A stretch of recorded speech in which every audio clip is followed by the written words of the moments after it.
Hello, dear students. Welcome in this 23rd lecture of management. Hope you will enjoy the lecture. So, in the previous lecture, we have discussed about safety management, then causes of accidents like physical causes, physiological causes, and psychological causes of accident. Then safety precautions, and learn that safety is essential to provide accident-free work environment in the industries or company. Today, I am going to discuss about introduction to Factory Act and ESI Act. So let us start with the learning outcome of this session. Okay, so after this session, and that is at the end of this session, you will be able to describe the Factory Act, explain the Employee State Insurance Act, that is ESI Act, define the term factory, describe the objective of Factory Act, and explain the term dependent. So let us start with introduction to Factory Act 1948. Okay, so a factory or manufacturing plant is an industrial site, usually consisting of buildings, machinery, where 10 or more workers manufacture goods or operate machines and processing one product into another. यानी जो कोई भी factory जहाँ की building हो, machine हो और 10 या उससे ज़्यादा अधिक लोग एक वस्तु से दूसरे वस्तु में कन्वर्ट कर रहे हों या किसी चीज़ का प्रोडक्शन कर रहे हों, तो उसे हम फैक्ट्री कहते हैं। अब ये एक्ट क्या करता है, इसको थोड़ा देखते हैं कि ये एक्ट क्या-क्या फैसिलिटीज़ में है। So this act safeguard the interest of workers engaged in factory, यानी वैसे वर्कर्स जो फैक्ट्री में काम करते हैं, उनके रुचि को, इनके इंटरेस्ट को ये सेफगार्ड करता है। कैसे? तो वेरियस प्रिकॉशंस और सेफ्टी मेजर से। The act is now applicable in India, whole India, अब ये पूरे देश में लागू है। It came into force from 1 April 1949। यहाँ से देखिए बहुत ऑब्जेक्टिव पूछता है, यानी यह 1 अप्रैल 1949 को अमल में आया। Was extended to the union territories of Goa, then Daman and Diu in 1963, और 1963 तक ये पूरा केंद्र शासित प्रदेश और गोवा दमन दीव तक ये अप्लीकेबल हो गया, एक्सटेंड हो गया। एंड 1970 आते आते जम्मू कश्मीर में भी तक लागू हो गया ना, to the state of Jammu Kashmir in 1970। It has detailed provision regarding the health, safety, welfare of workers as well as their conditions, safety measures and other facilities to enhance their welfare। तो इस प्रकार से इसमें बहुत सारे प्रोविजंस हैं, प्रावधान हैं। क्या प्रावधान है? तो हेल्थ का, सेफ्टी का, वर्कर के कल्याण का, उसके बाद वहाँ वर्किंग कंडीशन है उसका, सेफ्टी मेजर्स क्या-क्या हैं, क्या फैसिलिटीज़ है, उनके वेलफेयर को बढ़ाने के लिए, एनहांस करने के लिए, ये सब कवर करता है। इस सबसे रिलेटेड प्रावधान वहाँ पर है। The act includes provision of prescribing the maximum number of hours, कितने घंटा आपको काम करना है, ये भी प्रिस्क्राइब है। ये वर्कर में be employed in factory facilitate of interval for rest, weekly off, earned and other leaves etcetera. और कोई भी एक वर्कर जो किसी पार्टिकुलर फैक्ट्री में काम करता है, तो उसके लिए मैक्सिमम कितने घंटा काम करना होगा, ये भी प्रिस्क्राइब्ड है। और उसके लिए इंटरवल की फैसिलिटीज़ है, कितने घंटा काम करने के बाद 10 मिनट, 20 मिनट, आधे घंटे का आपको रेस्ट है, रेस्ट हाउस है, वीकली ऑफ, साप्ताहिक छुट्टी है, यदि और अर्न्ड और अदर लीव्स जो है, वो सारी फैसिलिटीज़ ये एक्ट आपको प्रोवाइड कराती है। The act also prescribe specific hours of work for women और चिल्ड्रेन। ये और जो है कि औरत और बच्चों के लिए भी क्या काम का घंटा होगा, आराम का घंटा क्या होगा, क्या टाइम पीरियड होगा, ये भी प्रोवाइड करता है। It applies to every factory established in India including the one owned by the government. ये पूरे जो भी फैक्ट्री इंडिया में है सब पे एप्लीकेबल है, और यहाँ तक कि जो गवर्नमेंट के अंदर फैक्ट्री है उस पे भी ये नियम लागू होता है। 10, the main M of Enactment of Factory Act 1948 is to protect factory workers from the dangers of their health, from machines and from adverse working condition in the factory। यानी ये जो है कि जो वर्कर्स हैं जिस फैक्ट्री में काम कर रहे हैं उनको वहाँ के खतरा जो है उनके हेल्थ पे मंडरा रहा उससे बचाता है वेरियस प्रोविजन के माध्यम से। Then from machines and from adverse working condition, factories में जो अनुचित वर्किंग कंडीशन है उससे उनको प्रोविजन के माध्यम से बताता है, बहुत सारे प्रावधानों के माध्यम से। The act is a labor welfare legislation and was enacted with the prime object of protect uh, protecting workmen employed in factories against industrial and occupational hazards. And with this intention, it imposes upon the owners and occupiers certain obligation to protect the worker। तो ये क्या करता है कि जो act है वो जो वर्कमैन है जो डिफरेंट फैक्ट्रीज में जो काम कर रहे हैं, एम्प्लॉयड हैं, नियुक्त हैं, उनको जो ओक्यूपेशनल हजार्डस है, जो कि क्या बोल सकते हैं जिसको कि जो व्यावसायिक खतरा है उससे कैसे बचाया जाए उसको उससे रिलेटेड प्रोविजन प्रोवाइड करता है। और इस इंटेंशन से वो जो इसके मालिक हैं जो ऑनर हैं उस पर सर्टेन ऑब्लिगेशन को इम्पोज करता है, यानी उनको थोपता है कि आपका ये कर्तव्य है कि यहाँ के वर्कर को सुरक्षित माहौल में इनसे काम ले, ठीक ना।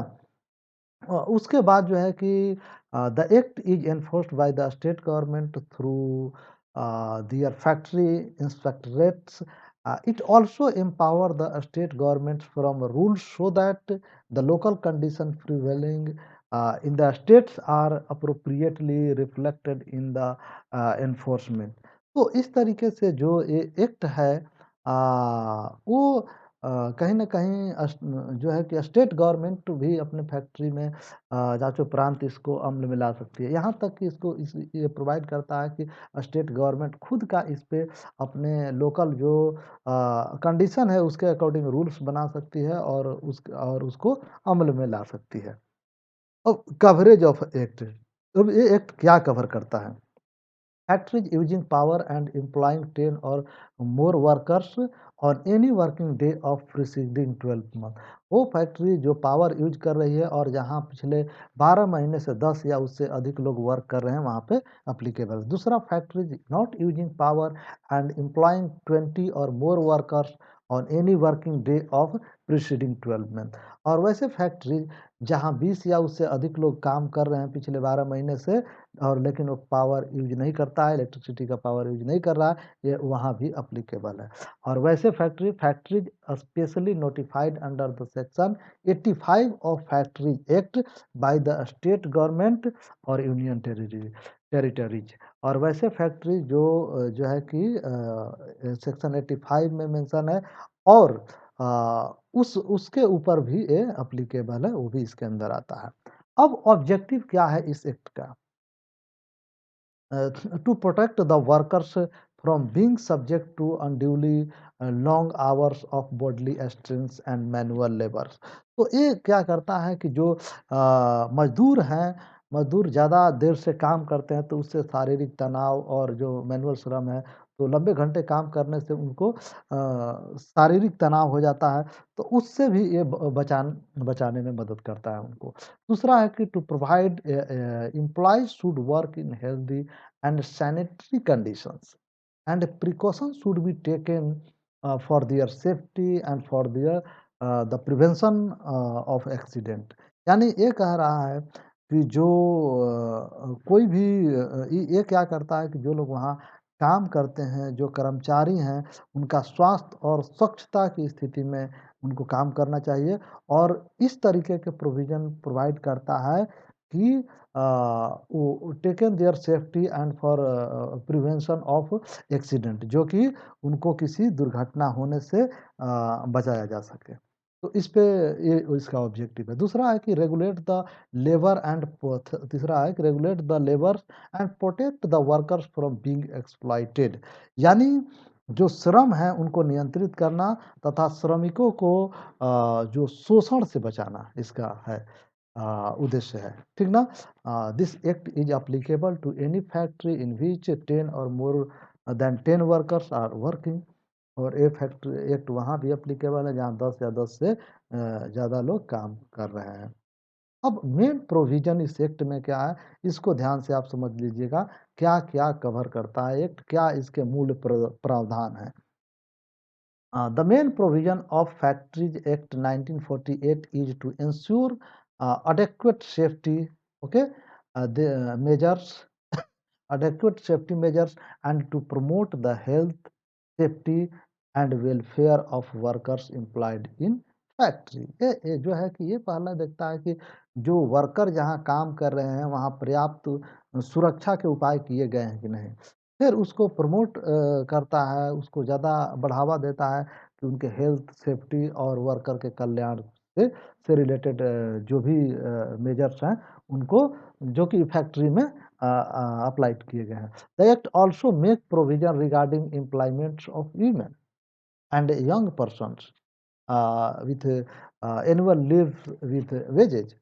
तो ये भी एक्ट उससे भी रिलेटेड कानून बनाता है जो कि औरतों से रिलेटेड है, उनके रोज़गार से, उनके एम्प्लॉयमेंट से रिलेटेड है और जो बच्चे हैं उनसे, कि क्या उनका वेज होना चाहिए, क्या काम करने का घंटा होगा, कितने घंटे करेंगे, कितना आराम करेंगे, ये सारी चीज़ें जो है कि देता है, बच्चे कितना करेंगे। अब तो देखते हैं हम क्या-क्या प्रोविज़न है, कुछ प्रोविज़न यहाँ पे है। First health. हेल्थ में क्या है कि जो कंपनी है वहाँ क्लीनेस होनी चाहिए, साफ-सफाई होना चाहिए। Then disposal of wastage and effluents, जो कचरा है, जो अपशिष्ट है, उसका निपटारा उचित तरीके से हो रहा है कि नहीं, ये भी ये देखता है। देन वेंटिलेशन एंड टेम्परेचर, जो वहाँ वेंटिलेशन है, वायु संचार का जो बनाया गया है, वो सही है कि नहीं। डस्ट एंड फ्यूम्स, धूल और धुएँ के लिए निकलने के लिए क्या प्रोविज़न है। देन जो है कि आर्टिफ़िशियल ह्यूमिडिफ़िकेशन जो है, कृत्रिम और आर्द्रीकरण के लिए क्या व्यवस्था की गई है। ओवर क्राउडिंग तो नहीं है, लाइट की कैसा व्यवस्था है, ड्रिंकिंग वाटर है कि नहीं, लैट्रिन और यूरिनल शौचालय और मूत्रालय का व्यवस्था है कि नहीं, डिफरेंट वीमेंस एंड मेंस के लिए, हॉस्पिटल्स हैं कि नहीं, थूकदान, जहाँ पे कि ऐसा नहीं कि व्यक्ति को कहीं कंपनी में है तो कहीं थूक दे। तो ये सारी चीज़ प्रोविज़न है कि नहीं। हेल्थ के बाद सेफ्टी, भाई स्वास्थ्य, स्वास्थ्य के बाद सुरक्षा की ज़रूरत। तो जो कंपनी में मशीन्स है उनको एनकेसिंग एंड फेंसिंग लगाया गया कि नहीं, उसके चारों तरफ बाड़, उसको घेरा घेरा दिया गया है कि नहीं। वर्क और ऑन और नियर मशीनरी इज मोशंस, उसके लिए क्या, जो लोग काम करता है मशीनरी के नज़दीक जो मोशन में है मशीन, उसके लिए क्या प्रोविजंस है। Employment of young persons on dangerous machine, उसके लिए क्या प्रोविजंस है, किस तरह के व्यक्ति को खतरनाक मशीन पर दिया जाता है। होइस्ट्स एंड लिफ्ट्स का क्या व्यवस्था है। Then lifting machines, chains, ropes, lifting tackles, इन चीज़ों को किस तरीके से वहाँ सुरक्षा पॉइंट को नज़र में रखते हुए एस्टेब्लिश्ड किया गया है। प्रेशर प्लांट में कैसा है, floor, stairs, means of access of different places, pits, sumps, opening of floor, excessive weightage. तो ये चीज़ों को कि कैसे इनको कैरी करने की व्यवस्था की गई है। देन प्रोटेक्शन ऑफ आइज, जो आँख की सुरक्षा के लिए क्या व्यवस्था है। प्रिकॉशंस अगेंस्ट डेंजरस फ्यूम, यदि जो है कि कोई खतरनाक धुआँ निकल रहा है तो उसके लिए वहाँ पर क्या व्यवस्था की गई है। देन एक्सप्लोसिव और इन्फ्लेमेबल डस्ट जो है, जो विस्फोटक कह सकते हैं और जो ज्वलनशील धूल और धुएँ हैं, तो उससे बचाव के लिए क्या प्रिकॉशंस लाए गए हैं। Then precautions in the case of fire, यदि आग जनित होती है तो उसके लिए क्या वहाँ पे लगाया गया है, अग्निशामक है या नहीं है। अब आते हैं उसके बाद welfare. washing facility. So adequate screened of male and female workers should be provided in the factory. यानी जो फैक्ट्री है जहाँ पर मेल और फीमेल काम कर रहे हैं, वहाँ कपड़ा या हाथ पैर धोने के लिए उचित व्यवस्था की गई है कि नहीं। इसके साथ ही जो कारखाने हैं उसमें पुरुष और महिला दोनों श्रमिक काम करते हैं, तो उनके लिए पर्याप्त रूप से वीमेन का फ़ोटो बनाकर और मैन का फ़ोटो बनाकर ये दिखाया हुआ है कि नहीं कि ये वॉशिंग फैसिलिटीज़ किसके लिए है, और ये किसके, बॉयज़ के लिए कौन है, कौन गर्ल्स के लिए है, कौन वीमेन के लिए, कौन मैन के लिए, ये सारी चीज़ें। फैसिलिटेट फॉर सीटिंग, बैठने की व्यवस्था है कि नहीं। फर्स्ट एड अप्लायंसेज है कि नहीं, यानी जो है कि प्राथमिक चिकित्सा का जो उपकरण है वो मौजूद है कि नहीं। और यदि if workers are more than 500 properly equipped ambulance room required, यदि 500 से ज़्यादा वर्कर वहाँ काम कर रहे हैं, तब है कि उनको रहने के लिए प्रॉपर रूम की व्यवस्था है कि, सॉरी, एम्बुलेंस की व्यवस्था है कि नहीं, ना? उनको यदि किसी प्रकार की घटना होती है, तो if worker more than 500 properly equipped ambulance होनी चाहिए, कैंटीन की फैसिलिटी होनी चाहिए। ओके। उसके बाद shelters, rest room, lunch room, creche होना चाहिए बच्चे को ना देखने के लिए। शेल्टर, रेस्ट रूम और लंच रूम में 100 वर्कर, 150 से ज़्यादा हैं तो ये सारी व्यवस्था होनी चाहिए। वेलफेयर ऑफिसर होना चाहिए। क्रेच, दैट इज शिशु सदन होना चाहिए, जहाँ वीमेन अपने बच्चों को रख के काम कर सके। उसके बाद वर्किंग आवर्स। अब जो है कि वर्किंग आवर्स जो है, वर्किंग आवर्स मतलब कि an adult worker should be required to work in factory for not more than 48 hours in a week.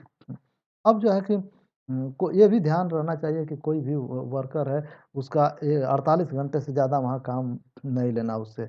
Weekly holiday होना चाहिए। Daily hours not more then 9 hours, मतलब डेली का जो है वो 9 घंटे से ज़्यादा नहीं होना चाहिए। इंटरवल फॉर रेस्ट होना चाहिए। Extra ways for over time, यदि कोई व्यक्ति ओवर टाइम का काम करता है, एक दिन में 9 घंटा से ज़्यादा काम करता है, तो उसके लिए क्या व्यवस्था है? If workers work for more than 9 hours on one day or for more than 48 hours in any week, he will get his overtime wage at the rate of twice his ordinary rate of wage, ना? यानी जो उसकी जो साधारण rate है, यदि सप्ताह में 48 घंटे से ज़्यादा काम करता है और एक दिन में 9 घंटे से ज़्यादा काम करता है, तो उसको जो रेट जो नॉर्मल रेट है, उसके दुगने रेट से उनको रेम्युनरेशन देना होगा। अब उसके बाद registration on double, sorry, restriction on double employment, ये चीज़ होना चाहिए कि holding two employment at the same time should not be allowed, ना, नहीं होनी चाहिए। एक समय में एक ही काम करे, नहीं तो प्रॉब्लम होगा। रजिस्टर ऑफ एडल्ट वर्कर, जो एडल्ट वर्कर हैं उसका रजिस्टर की व्यवस्था।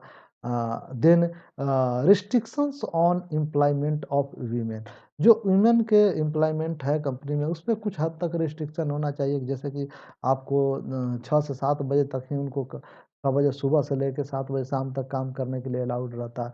तो इन सारी चीज़ों की भी व्यवस्था होना चाहिए। Okay. Then employment of young persons, जो नौजवान हैं, जो बच्चे हैं, उनके लिए क्या व्यवस्था है? तो prohibition of employment of young children, no child under the 14 years of age shall be allowed to work in any factory. कोई भी जो बच्चा है जो 14 साल से कम उम्र का है, उसमें फैक्ट्री में काम करने के लिए अलाउ उनको नहीं करना होगा। Even non adult worker, that is the if a child even who have completed his 14 years of age shall not be allowed to work in a factory without fitness certificate। कोई बच्चा यदि 14 साल का उम्र प्राप्त कर लिया है और वो काम करना चाहता है, तो उनसे बिना फिटनेस सर्टिफिकेट को लिए उन जो है कि काम पे अलाउ नहीं करना है। यानी काम पे यदि अलाउ भी करते हैं, तो फर्स्ट उनसे हमें फिटनेस सर्टिफिकेट लेना होगा। Then working hours for children, उनके लिए, बच्चे के लिए कितने घंटे काम लेना है। Register for child worker, no child permitted more than 4.5 hour on a day। 4.5 घंटा से ज़्यादा उनको उनसे काम नहीं लेना है बच्चों से, ये भी ध्यान रखना है। अब annual leave with wage, a worker who have worked for 240 days or more during a calendar year shall be permitted during the subsequent calendar years live with wages for number of day at the rate of 1 day for every 15 days। यानी वैसे workers जो एक साल में 240 दिन या उससे ज़्यादा काम करते हैं एक कैलेंडर ईयर में, तो उन्हें अगले साल भी काम करने के लिए परमिशन दी जाएगी, और विथ जो भी फैसिलिटीज़ है, चाहे वेज का जो छुट्टी का, वो उनको प्रोवाइड किया जाएगा। जैसे 15 दिन में 1 दिन की छुट्टी वो ले सकते हैं चाइल्ड वर्कर, और 20 दिन में 1 day every 20 days for work perform by adult worker. अच्छा, इस छुट्टी के लिए जो इंटरेस्टेड है, उनको 15 दिन एडवांस में कंपनी में एप्लीकेशन दाखिल करना होगा। अब स्पेशल प्रोविजन, इसमें स्पेशल प्रोविजन है जैसे डेंजरस ऑपरेशन, उससे रिलेटेड। देन है नोटिस ऑफ एक्सीडेंट, ना कौन एक्सीडेंटल एरिया, उससे related the power to take sample, take notice of disease, इन सारी चीज़ों को ना, ये सब चीज़ क्लियर होना चाहिए कि देखिए ये जो है कि ये प्रॉब्लम इस PSI act 1914 act, that is introduction to employees state insurance act 1948 act 8, okay. So ESI Act, that is Employees State Insurance Act, passed in 1948, जो कि 1948 में पास हुआ, और 2010 तक, सॉरी 2010 तक इसका अमेंडमेंट हुआ, and is important for the social security health insurance in this country. तो ये सामाजिक सुरक्षा और स्वास्थ्य बीमा के लिए ये famous. It provides certain cash and medical benefits to the industrial employees in case of sickness, maternity and employment injury। यानी ये जो एक्ट है वो जो सर्विस के दौरान, कार्य के दौरान यदि आपको सिकनेस, मैटरनिटी और एम्प्लॉयमेंट इंजरी से रिलेटेड, ये क्या करता है कि मेडिकल बेनिफिट प्रोवाइड करता है, आपको चिकित्सा सुविधा प्रोवाइड कराता है। अब the act extended to the whole India, और ये पूरा देश भर में एक्सटेंडेड है, मतलब फैला हुआ है। This act cover all power using factories other than seasonal factories where in 10 और मोर पर्सन्स आर एम्प्लॉयड। ये हर वैसे फैक्ट्री जो पावर यूज करते हैं वहाँ अप्लीकेबल है, जहाँ की 10 और 10 से अधिक लोग अप्लीकेबल है। लेकिन ये ध्यान रखिए कि ये सीजनल अदर देन सीजनल पर भी है, लेकिन factory other than seasonal factories where 10 और मोर पीपल जो है कि वर्क करते हैं। अब सीजनल इंडस्ट्री भी होता है ना, जो मतलब जैसे कपास से जो रिलेटेड इंडस्ट्री है, जो ईख से रिलेटेड इंडस्ट्रीज है, ये सारे seasonal industry. Employment injury. Employment injury means personal injury to an employee caused by an accident or occupational disease arising in course of employment। यहाँ एम्प्लॉयमेंट इंजरी का मतलब है कि रोजगार के दौरान होने वाली यानी उत्पन्न होने वाली व्यावसायिक बीमारी। यानी आपने सपोज कि आप कोल इंडस्ट्री में वर्क कर रहे हैं, तो उससे स्वास्थ्य संबंधित जो उस पीरियड में आपको जो बीमारी उत्पन्न हुई, तो उससे रिलेटेड एक्टिविटी को ये कवर करता है। Means the personal injury to an employee caused by an accident और एन ऑक्यूपेशनल डिजीज ना, चाहे वो नौकरी करने के दौरान कोई एक्सीडेंट से होता है इंजरी, या थ्रू आउट द पीरियड करते रहने से उस पार्टिकुलर इंडस्ट्री से जो उसके खराब गैस हैं, धुएँ हैं, उससे आपको किसी प्रकार का प्रॉब्लम हुआ, तो उसको ये इंडिकेट करता है employment injury. Sickness means a condition which needs a medical treatment and requires abstentions from work on medical ground। ये बताता है, जो सिकनेस बीमारी बताता है कि आपको जो मेडिकल ट्रीटमेंट के लिए और मेडिकल ग्राउंड पर आप एब्सेंट रहते हैं, उसको बताता है। मेडिकल ग्राउंड पर कैसे कि मान लेते हैं चिकित्सा के आधार पर आप कुछ दिन ऑफिस नहीं जाइएगा, सपोज दैट किसी तरीके की बीमारी हो गई है काम के दौरान, और आप चाहते हैं कि उसका इलाज कराना, तो लेकिन मेडिकल ग्राउंड पर आप एब्सेंट रहिएगा, और उसकी आपको पेमेंट भी दिया जाएगा उस सिकनेस का। Dependent means any of the following relatives of a deceased injured persons, namely कोई भी उसके डिपेंडेंट्स जो मतलब कि घायल व्यक्ति है, जो बीमा कृत व्यक्ति है, जिसकी मृत्यु हुई है, उसके डिपेंडेंट कौन होंगे, तो विडो हो जाएंगे उसका, होली डिपेंडेंट लेजिटिमेट, जो उसका क्या बोलते हैं कानूनी तौर पर वैध रूप से जो लिया गया है, अडॉप्टेड सन हो गया, अनमैरिड लेजिटिमेट हो गया, then adopted daughter, widow mother, ये सारा चीज़। सेकंड है कि इफ होली और part dependent in part dependent on earning of insured person at the time of his death. उसके मृत्यु के समय या तो कंप्लीट रूप से या कुछ आंशिक रूप से कौन-कौन डिपेंड हो सकते हैं। तो उसमें देखिए parent other than window mother, with उसका जो विधवा माँ के सिवा उसके माता-पिता होंगे। फिर माइनर ब्रदर्स और अनमैरिड सिस्टर्स और विडो सिस्टर इफ माइनर, यदि वो 18 साल से कम हो तो वो भी आएगा इसके अंदर, डिपेंडेंट के अंदर। Then widowed daughter in law, जो यदि पतोह जिसको हम कह सकते हैं बहू जो है, वो यदि विधवा है तो वो आएगी।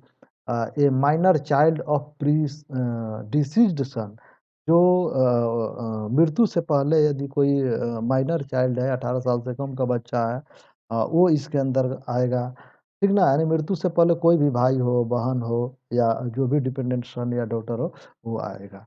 देन वर्कमैन मीन्स, अब वर्कमैन जैसे वर्कमैन का मतलब वर्कर्स होता है, और इसका मतलब कि वो वर्कर्स जो काम तो करते हैं लेकिन वो रेगुलर नहीं है, वो परमानेंटली एम्प्लॉयड नहीं है।